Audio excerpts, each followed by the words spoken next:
Nós vamos ler e refletir sobre 1 Timóteo 1, versículos 18 a 20. E diz assim: Timóteo, meu filho, dou-lhe esta instrução, segundo as profecias já proferidas a seu respeito, para que, seguindo-as, você combata o bom combate, mantendo a fé e a boa consciência que alguns rejeitaram e, por isso, naufragaram na fé.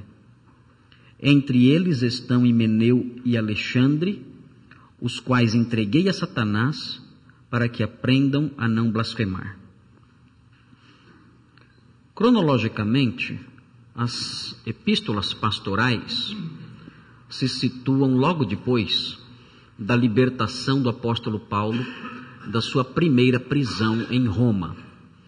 Quando os irmãos leem o livro de Atos, os irmãos chegam no capítulo 28, o último capítulo de Atos, capítulo 28, e esse capítulo descreve o apóstolo Paulo preso numa casa, é uma prisão domiciliar. E a narrativa termina com ele nesta casa, pregando o evangelho a judeus de Roma, judeus que moravam em Roma. Esse episódio diz respeito à primeira prisão do apóstolo Paulo. A primeira prisão em Roma. Ele enfrentou outras prisões em outros lugares, em Éfeso, em Cesareia, mas a primeira prisão em Roma é descrita no último capítulo de Atos. Ele ficou preso no ano 61 e no ano 62, foram 2 anos de prisão domiciliar, e depois disso ele foi liberto. Mas nós não temos a narrativa histórica do que aconteceu com o apóstolo Paulo depois de Atos 28. Lucas encerra sua narrativa no capítulo 28 de Atos, com a primeira prisão.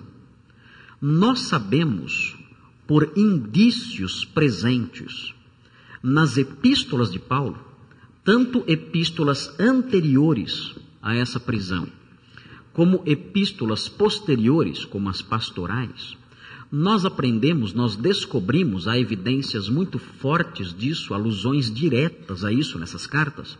Nós aprendemos que o apóstolo Paulo empreendeu uma 4ª viagem, depois da sua libertação da primeira prisão descrita em Atos 28. Mas essa 4ª viagem não está descrita no livro de Atos. Nós aprendemos que ele foi até a Espanha, da Espanha voltou, cruzando todo o Mediterrâneo, até a costa leste do Mediterrâneo, até a parte leste do Mediterrâneo, e ali ele realizou esforços missionários na Turquia e na Macedônia. É por esse tempo, ao tempo da 4ª viagem missionária, que o apóstolo Paulo escreveu as epístolas pastorais, que são 1 Timóteo, 2 Timóteo e Tito. Por que essas cartas recebem esse título, epístolas pastorais?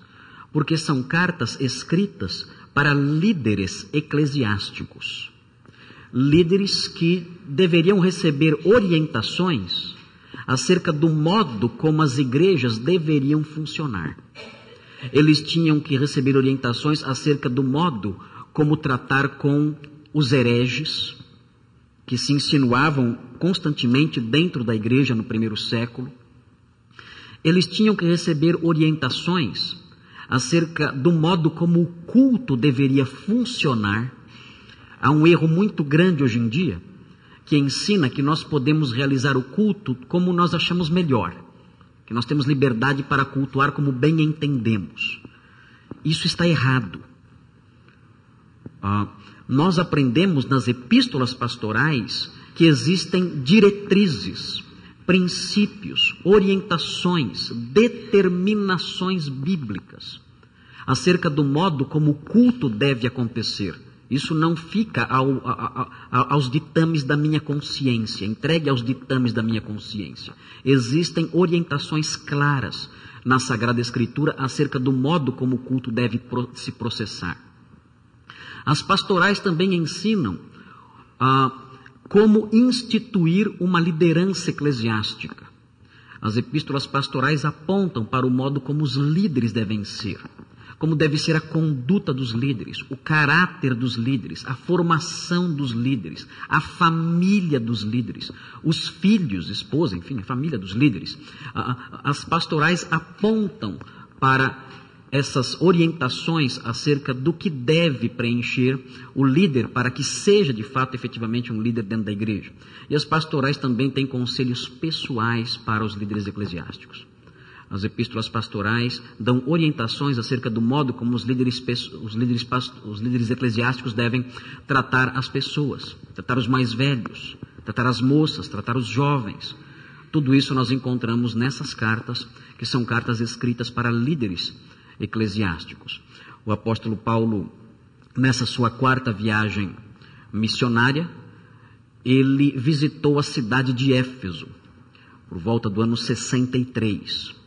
Uma cidade portuária, uma cidade extremamente importante na costa da Turquia, no mar Egeu, e passando por essa cidade, ele percebeu que nessa cidade, a igreja estabelecida nessa cidade, em Éfeso, era uma igreja que estava sofrendo com algumas dificuldades em virtude da presença de falsos mestres na igreja de Éfeso. Paulo sempre teve que lidar com esse problema.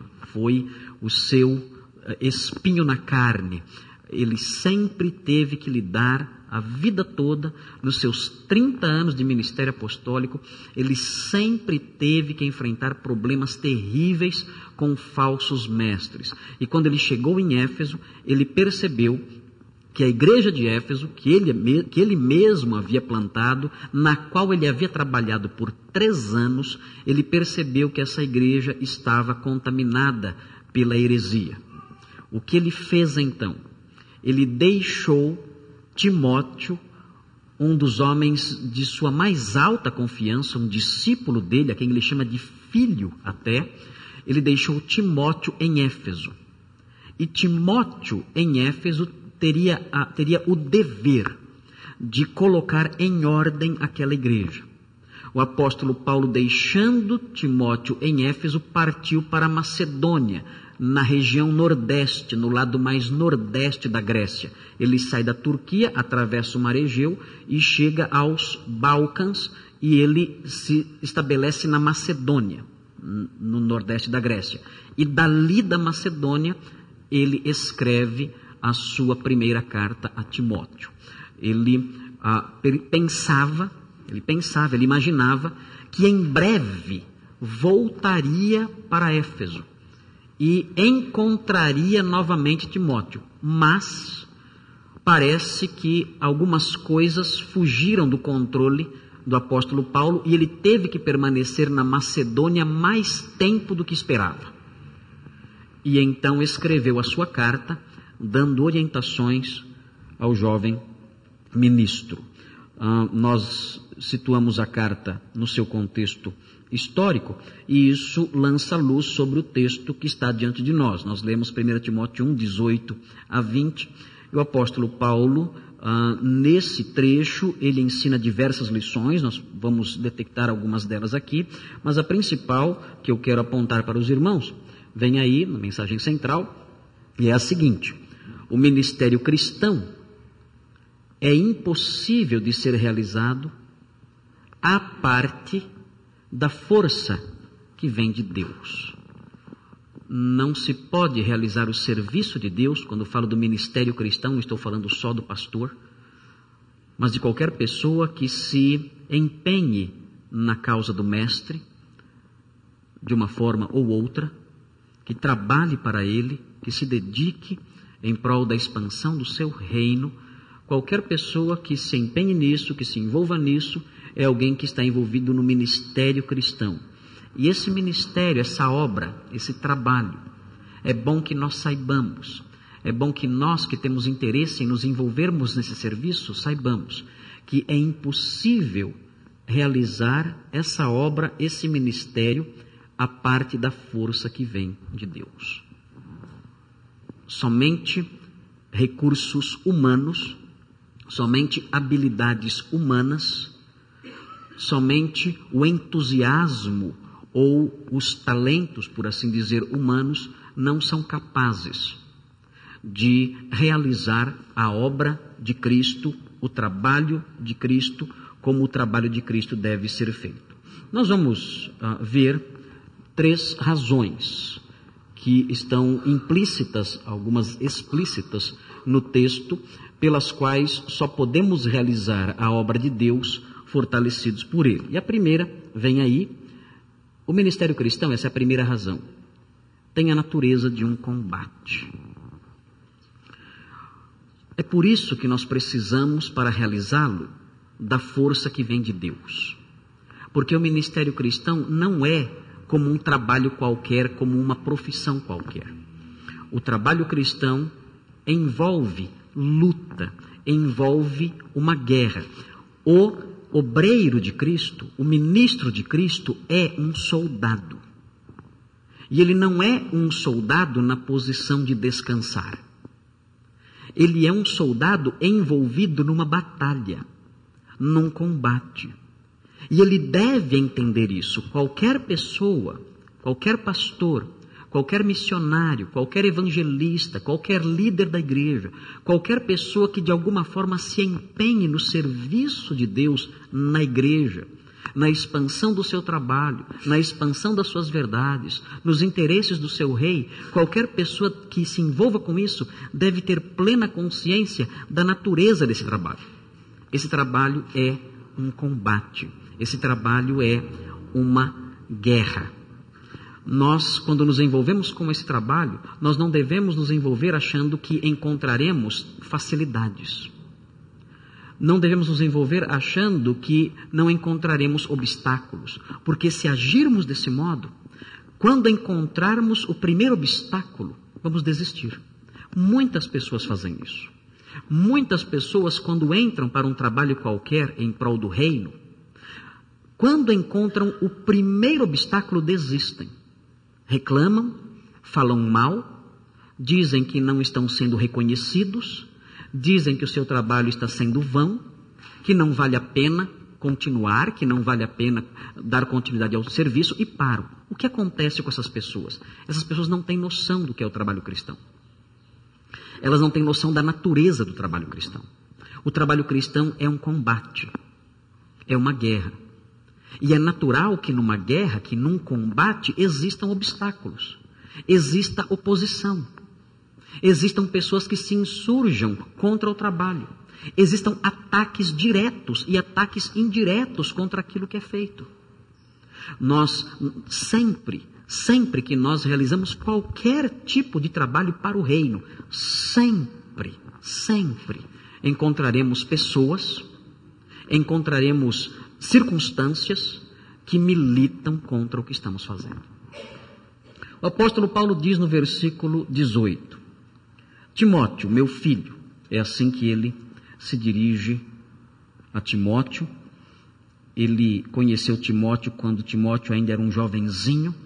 Timóteo era de Listra, no sul da Turquia, e Paulo, visitando essa cidade, conheceu Timóteo. Timóteo tornou-se discípulo de Paulo e companheiro de viagens. Ele tem muita afinidade com Timóteo. A última carta, a carta mais tocante que Paulo escreveu, a carta que ele escreveu às portas da morte, é segunda a Timóteo. É uma carta escrita a Timóteo. Eu estou escutando um barulho. Que barulho é esse que estou ouvindo? O que é isso? Tem como parar? Tem jeito de... Ok, obrigado. Então, Timóteo tinha uma grande afinidade. Timóteo e Paulo eram bastante íntimos, eram grandes amigos. Timóteo se considerava filho do apóstolo Paulo. Essa era a relação dos dois. E vejam o que ele diz: Timóteo, meu filho, dou-lhe esta instrução, segundo as profecias já proferidas a seu respeito. Na igreja primitiva, na igreja do primeiro século, a igreja apostólica, existia uma atividade profética relativamente intensa. Nós percebemos nas descrições da igreja primitiva, constantes do livro de Atos, nós descobrimos que existiam profetas nas igrejas. Naqueles dias nós não tínhamos ainda a revelação completa de Deus. Deus não havia revelado a sua palavra de forma completa ao tempo da igreja primitiva. A revelação completa de Deus, ela foi concluída provavelmente na segunda metade do primeiro século, por volta talvez do ano 70, e talvez os escritos de João por volta do ano 90. Mas ao tempo em que a igreja começou a se reunir, nós não tínhamos ainda o Novo Testamento, a revelação de Deus aos seus apóstolos. Em virtude disso, era muito comum a atividade profética. Profetas de Deus, homens de Deus, movidos por ele, se levantavam muitas vezes nas igrejas e pronunciavam profecias dadas por Deus. É algo muito diferente do que nós vemos hoje em dia. Hoje em dia, você vai num culto desses que a gente vê por aí, e a pessoa fala, tem alguém aqui com dor de estômago, e fala que isso é profetizar. Tem alguém aqui com problemas financeiros, tem alguém aqui com problemas na família, e falam que isso é profetizar. Isso é uma grande estupidez, é uma grande tolice, claro, não há nada de profecias nisso. Existe sim a tentativa de adivinhar o que acontece na vida dos outros através da pronúncia de obviedades. É claro, se eu disser aqui tem alguém aqui com problemas financeiros, todo mundo vai levantar a mão. Se eu disser que tem alguém aqui com problemas na família, todo mundo vai levantar a mão. Se eu disser que tem alguém aqui com problemas de saúde, um monte de gente vai levantar a mão. Isso é lógico, isso é evidente, isso é óbvio. Então essas tolices todas não encontram amparo na Sagrada Escritura. Quando falamos de profecias nas Escrituras, estamos falando de homens de Deus. Homens de Deus que traziam a palavra de Deus ao seu povo. E eram instrumentos do Espírito Santo de Deus, não de suas próprias inclinações, não de suas próprias consciências, não de autossugestão, não isso, mas homens movidos pelo próprio Deus. E essa atividade foi relativamente intensa na igreja primitiva. Quando o apóstolo Paulo empreendeu a primeira viagem missionária, essa primeira viagem missionária aconteceu em virtude de uma atividade, de uma atuação profética na igreja de Antioquia. Se os irmãos olharem Atos capítulo 13, acompanhem por favor, vejam o modo como Deus atuava através dos profetas naqueles tempos. O texto diz assim no capítulo 13, é um texto muito interessante esse. É o texto que mostra como a igreja deve proceder na área de missões. Muitas pessoas que decidem ser missionários e rompem com a igreja e saem por aí pregando. E isso está errado. Nós não encontramos na Sagrada Escritura esse método, esse trabalho missionário absolutamente independente de uma igreja. Não é assim que funciona. O Novo Testamento mostra que a atividade missionária, ela nasce dentro de uma igreja. E a igreja, dirigida por Deus, coloca pessoas no campo missionário, conforme vemos nesse texto. Vejam o que diz, Atos 13, de 1 a 3. Na igreja de Antioquia, aqui é Antioquia da Síria, havia profetas e mestres, Barnabé, Simeão, chamado Níger, Lúcio de Cirene, Manaém, que fora criado com Herodes, o tetrarca, e Saulo. Aqui o apóstolo Paulo é um deles. Enquanto adoravam o Senhor e jejuavam, disse o Espírito Santo, separem-me Barnabé e Saulo para a obra a que os tenho chamado. Assim, depois de jejuar e orar, impuseram-lhes as mãos e os enviaram. Como foi que o Espírito Santo falou àqueles homens? Sem dúvida, o Espírito Santo falou através dos profetas.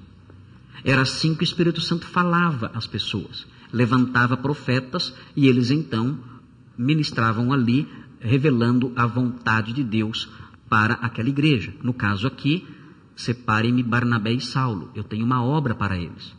Então Barnabé e Saulo saíram, viajando, realizaram a primeira viagem missionária. Timóteo também tinha sido objeto de profecias. Quando os irmãos olham, mesmo aí em 1 Timóteo, virem a página, observem o capítulo 4. Virem a página da Bíblia, você vai chegar no capítulo 4.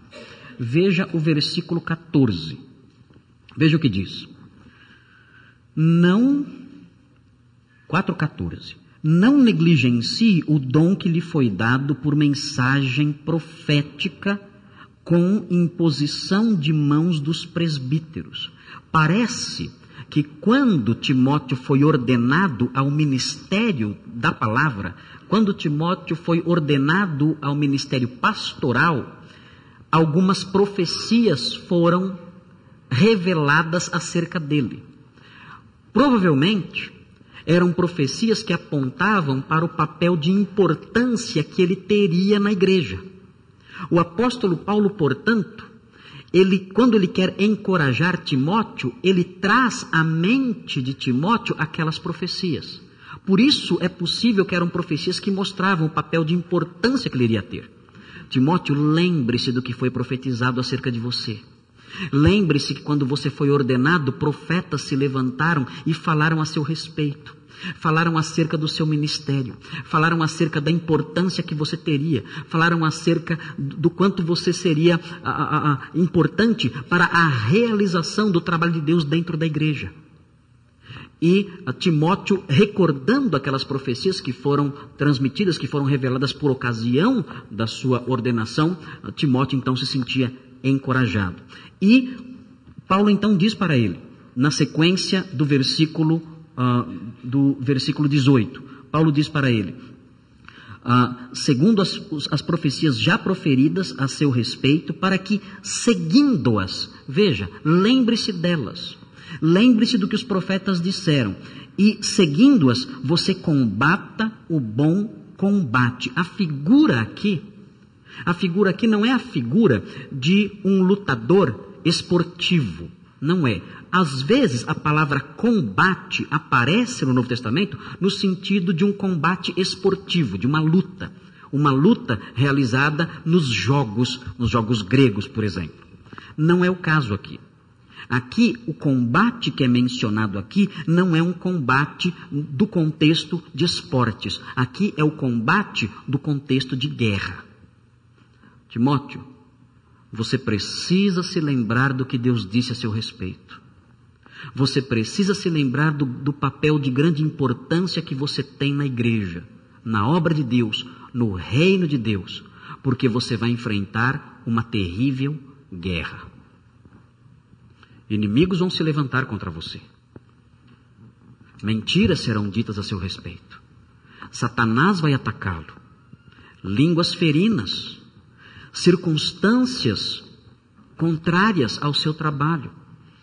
Tudo isso vai acontecer com você. Lembre-se, você está numa guerra, numa batalha. Você tem que perseverar. Lembre-se do que Deus disse. Lembre-se das coisas que foram ditas a seu respeito. E tenha forças. Seja forte, porque você vai encontrar dificuldades terríveis nessa batalha. Nós temos que ter consciência disso.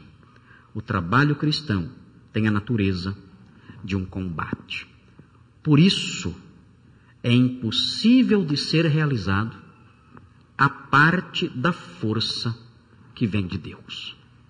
Se Deus não auxiliar os seus ministros, eles não terão forças para empreender essa tarefa.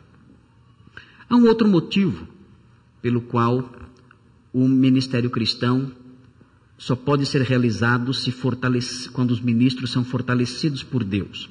E aí está. O ministério cristão tem como requisitos virtudes supremas. O homem, para se envolver no trabalho de Deus, tem que ser uma pessoa de uma certa qualidade espiritual. Nós não podemos tolerar no serviço cristão pessoas que não preencham certas qualidades, que não tenham certas qualidades mínimas. O próprio Paulo, na mesma epístola que nós estamos estudando, aponta, no capítulo 3, aponta para os requisitos dos bispos e dos diáconos. Nós, muitas vezes, quando lemos essa lista de qualificações dos bispos e dos diáconos, nós nos preocupamos, porque ficamos a nos perguntar, será que nós estamos preenchendo esses requisitos? E os pastores e os diáconos continuamente devem comparar a sua vida com essa lista. Nós temos na nossa igreja 4 diáconos, três diáconos e um candidato que será consagrado ao diaconato neste ano. Estes homens devem estar continuamente avaliando suas vidas. O pastor da igreja, qualquer outra pessoa que exerça alguma atividade dentro da igreja, deve estar avaliando a sua vida para ver se a sua vida se enquadra dentro dos requisitos que o apóstolo Paulo estabelece em 1 Timóteo 3. As pessoas que se envolvem no trabalho, elas têm que preencher certos requisitos fundamentais para que exerçam sua obra. No Novo Testamento não há espaço algum para o que nós vemos por aí afora. Nós percebemos por aí afora homens perversos, mentirosos, desonestos, maus pagadores, pessoas que distorcem a Sagrada Escritura, pessoas infiéis nos contratos, pessoas que exploram a credulidade do povo humilde e simples. Esses homens perversos que formam verdadeiras quadrilhas e dão o nome de igreja, na verdade é uma quadrilha, não uma igreja. Esses homens perversos, maus, bandidos, são na verdade criminosos velados. Esses homens perversos não encontram de modo algum apoio na Sagrada Escritura para realizar qualquer atividade dentro do reino de Deus e muito menos para usar o título de pastor ou de mestre ou de diácono ou de presbítero, enfim, qualquer título bíblico. Esses homens não podem fazer isso. A Sagrada Escritura se insurge contra eles, porque eles devem preencher requisitos de virtudes supremas. Veja o que diz o versículo 19. Diz assim: mantendo a fé e a boa consciência. O que é a fé? Aqui é o conjunto de verdades, que foi revelada por Deus através dos seus apóstolos e profetas. Isso é a fé aqui. O apóstolo Paulo não está falando sobre a fé salvadora. Isso nós temos, foi plantado em nós e permanece conosco até o fim. O apóstolo Paulo aqui está falando sobre um conjunto de verdades, um conjunto de princípios, de coisas que foram reveladas por Deus através dos homens dele. Esse conjunto de verdades, nós olhamos para elas e dizemos, isto aqui é a nossa fé. Nós cremos nisso, é a verdade. Deus revelou essas coisas. Deus revelou essas doutrinas e nós cremos nisso. Nisso se constitui a nossa fé. Paulo fala a Timóteo, você deve manter a fé. Você deve manter-se como um defensor desse conjunto de doutrinas santas que foram dadas pelo próprio Deus. Esse conjunto de verdades, você deve protegê-la, defendê-la, amá-la, permanecer firme na fé, na crença delas. E ele continua dizendo, mantendo a fé e a boa consciência. Vejam, o que é a boa consciência? A boa consciência é como um guarda que nos alerta acerca da nossa conduta. É como uma sentinela interior. Isso é a boa consciência, uma sentinela interior que alerta o homem quando o homem procede de modo errado. A consciência boa é a consciência que se harmoniza com aquilo que a Sagrada Escritura ensina. Essa é a consciência boa. Ela tem valores, ela protege valores, ela é sensível a valores que Deus estabeleceu. Então, o homem que tem uma boa consciência, quando ele fere esses valores, essa boa consciência o avisa, o incomoda e diz: você errou, você falhou, esse valor revelado por Deus, você rejeitou. Diante da boa consciência, a boa consciência não é irresistível, ela pode ser resistida. Pode acontecer de alguém, sendo incomodado pela consciência boa, resista a essa consciência. Comece a criar desculpas, comece a racionalizar a sua conduta e rejeite aquilo que a consciência diz. A consciência diz: você não agiu bem, mas eu mato a boa consciência. Eu procuro abafar a sua voz. Nós somos hábeis em fazer isso. Nós temos uma grande habilidade em calar a nossa consciência. Nós dizemos várias desculpas. Eu faço assim por culpa dele, por culpa dela, por culpa da minha formação, por culpa da minha criação, por culpa dos meus pais, por culpa da sociedade, por culpa do Brasil, por culpa da economia, enfim, eu culpo tudo a fim de calar a boa consciência. Mas o apóstolo Paulo diz aqui que se eu fizer isso, se eu desenvolver esse hábito, que é comum em muitas pessoas, de rejeitar a boa consciência, diz ele no texto, a boa consciência que alguns rejeitaram e por isso naufragaram na fé. Quando eu rejeito a boa consciência, o texto diz que cedo ou tarde eu me torno um apóstata. Eu abandono a fé. É interessante esse processo. Primeiro eu mato a consciência que diz a verdade dentro de mim. Eu rejeito a verdade que dentro de mim me incomoda. Depois eu rejeito toda a verdade.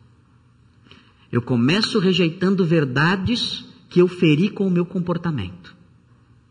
Depois eu rejeito tudo. O apóstolo Paulo diz: Timóteo, não faça isso. Seja um homem virtuoso. Mantenha a fé. Todo esse padrão doutrinário que temos aqui. E lembre-se, isso não é algo meramente mecânico. Não é apenas recitar um credo. Não. Para fazer isso, você tem que manter uma consciência boa. Você não pode rejeitar os alertas da sua consciência regida pela palavra de Deus. Não deve fazer isso. Ouça a sua consciência, porque se você rejeitar a boa consciência, você vai se afastar da verdade. E vai abandonar a fé. Vai abandonar esse conjunto de doutrinas. Se tornará um mestre falso. Um herege. Um apóstata. Alguém desviado da verdade. Se nós pudéssemos, talvez, traçar o histórico das pessoas que conhecemos e que abandonaram a sã doutrina, certamente encontraríamos nos primeiros dias desse abandono o abandono da boa consciência. Rejeitaram a boa consciência, naufragaram na fé. O apóstolo Paulo agora não usa mais a figura do combate, ele usa uma figura naval. Eu afundo, eu faço ir a pique o navio da verdade. Eu destruo o navio da verdade. Ele afunda. E eu vou com ele. Nós temos, para realizar o ministério cristão, temos que cultivar a boa consciência com a ajuda de Deus, com a força que Ele supre, porque do contrário, abandonaremos a verdade e não poderemos mais realizar o ministério cristão. Em terceiro lugar, o terceiro motivo pelo qual só podemos realizar a obra de Deus fortalecidos por Ele, é porque o ministério cristão tem como arma a disciplina espiritual. Como é que nós lutamos o nosso combate? Como é que nós lutamos pela verdade, contra o erro, contra os ataques dos inimigos? O texto aqui mostra como. Diz o versículo 20. Entre eles aqui, são aqueles que rejeitaram a boa consciência e abandonaram a verdade, naufragaram na fé. Entre eles estão Himeneu e Alexandre. É aqui uma duplinha caipira, né? Himeneu e Alexandre, que deixaram o apóstolo Paulo muito triste.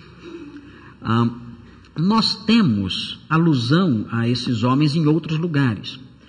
O texto aqui diz apenas que eles rejeitaram a boa consciência e, consequentemente, abandonaram a verdade. Certamente eram pessoas da igreja, eram pessoas que estavam lá, entre os cristãos, mas que entraram nesse processo de declínio e acabaram rejeitando a doutrina sadia. O texto diz de Himeneu, e nós encontramos uma alusão a Himeneu na segunda carta de Timóteo, a Timóteo. Observem o capítulo 2, nós temos aqui a menção de Himeneu. E vejam o que diz o texto no versículo 17. Segunda carta a Timóteo 2, versículo 17. Veja, aqui o texto fala sobre os mestres mentirosos, os falsos mestres que sempre atormentaram o ministério de Paulo. Versículo 17. O ensino deles, dos falsos mestres, alastra-se como câncer. A mentira é uma praga. Ela se espalha muito rápido. É diferente da verdade. A verdade demora para nascer. A verdade, para que ela se firme no coração de alguém, ela é como madeira de lei. Demora anos, é trabalho árduo. Tem que cultivar a terra do coração, plantar, regar, esperar. É um trabalho intenso. A mentira entra na hora. Entra na hora. Você pode ensinar alguém durante 20 anos a verdade. Vai ser difícil entrar. Chega um falso mestre e fala um dia, entra na hora. A mentira tem essa natureza. E a mente humana tem essa natureza. A mente humana, ela abraça como uma esponja a mentira. E ela rejeita a verdade automaticamente. O apóstolo Paulo diz aqui, mostra aqui o efeito da falsa doutrina. Ela é como um câncer, ela vai se espalhando e destruindo. E ele menciona aqui então, o ensino deles alastra-se como câncer. Entre eles estão Himeneu, e tem mais um que não é o Alexandre, é um outro, é o Fileto. E vejam o que eles ensinam. Estes, Himeneu e Fileto, se desviaram da verdade, vejam, naufragaram na fé. Qual era a mentira deles? Dizendo que a ressurreição já aconteceu. A ressurreição já aconteceu? Já? Eles diziam que já. Mas como? Os cemitérios estão cheios de corpos. Mesmo nos dias deles, os cemitérios continuavam lotados. Como é que eles diziam que a ressurreição já tinha acontecido? Era fácil verificar a mentira. Era só ir no cemitério e ver lá os corpos das pessoas, dos crentes. Como a ressurreição já aconteceu? O que eles diziam? Eles abraçavam uma doutrina, uma filosofia pagã chamada gnosticismo, que rejeitava a matéria como algo bom. Os gnósticos não aceitavam a matéria como algo bom, logo eles rejeitavam a ressurreição física. Sabe o que eles diziam? Que a ressurreição era espiritual, não física, não corporal. Então, nesse aspecto, eles diziam, nesse sentido, a ressurreição já aconteceu. É a ressurreição da alma. É uma ressurreição quase que num sentido alegórico. Mentiam, enganavam as pessoas, rejeitavam a ressurreição física, como havia acontecido em Corinto. Em Corinto também estavam rejeitando a ressurreição porque haviam abraçado ensinos gnósticos que diziam que a matéria é má e logo o corpo material também é mau. Himeneu e Fileto, alguns falam Fileto, enfim, mas esses dois estavam ensinando essa mentira gnóstica.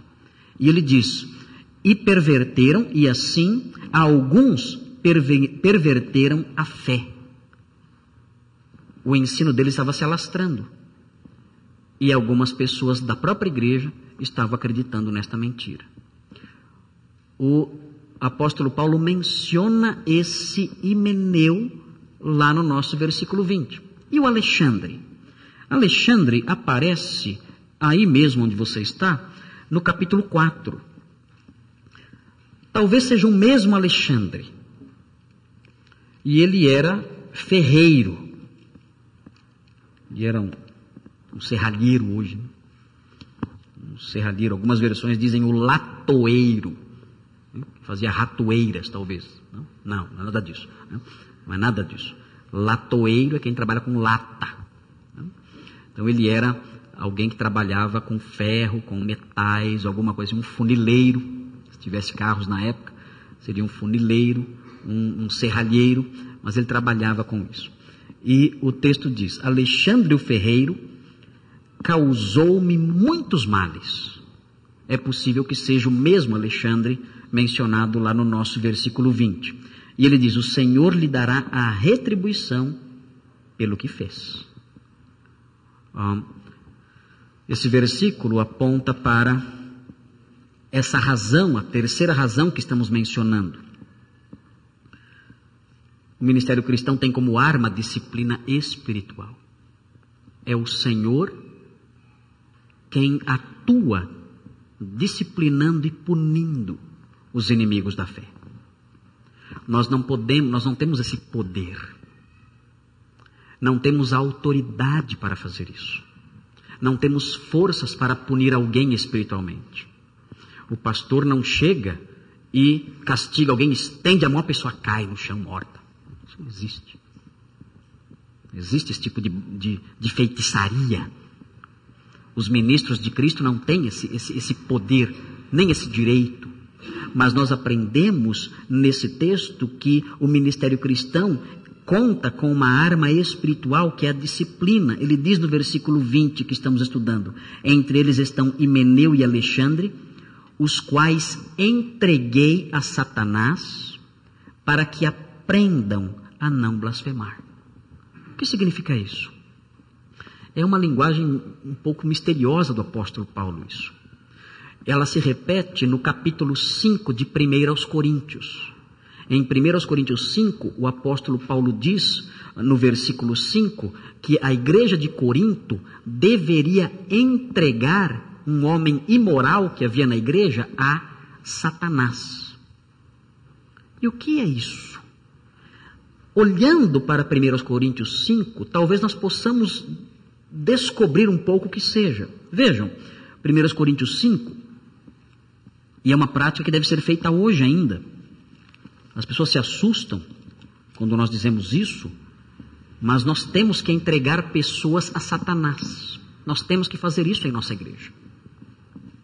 Nos dias de hoje, sempre que alguém rejeita a fé e a boa consciência e se desvia da verdade e abandona a verdade, nós temos o dever de, como igreja, entregar essa pessoa a Satanás.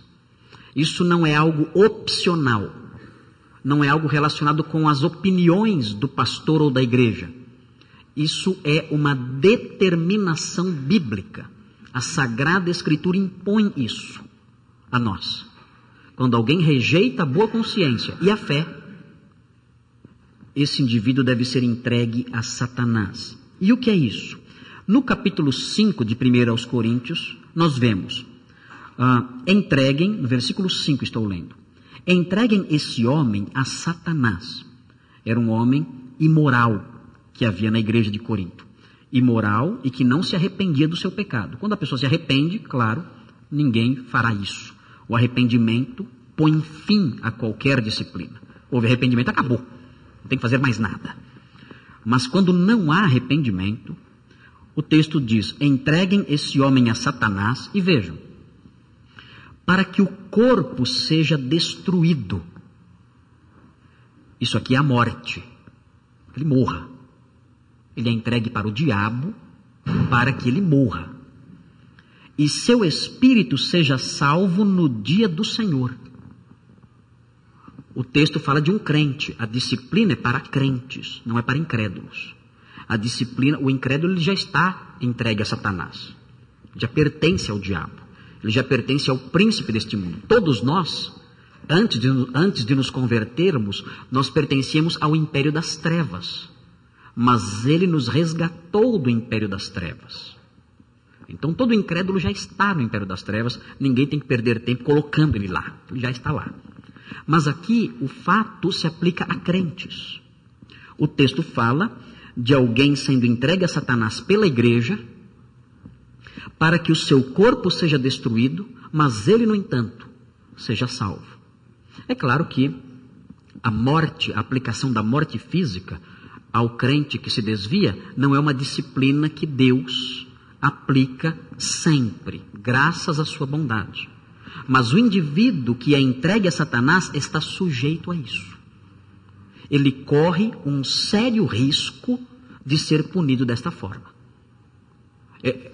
Uma das coisas mais horríveis e perigosas que pode acontecer com um crente é ser entregue por uma igreja a Satanás. Ele corre risco de vida.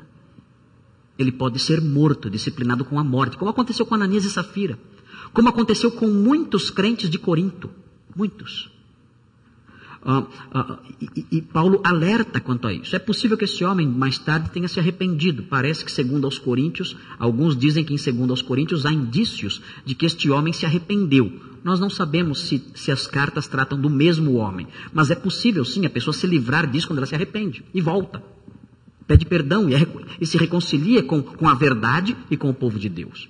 Mas enquanto isso não acontece, ela corre risco. Ela está entregue nas mãos do diabo. E vejam como isso se processa na prática no versículo 13. Diz assim o versículo 13: Deus julgará os de fora. E vejam na prática a entrega a Satanás. Expulsem esse perverso do meio de vocês.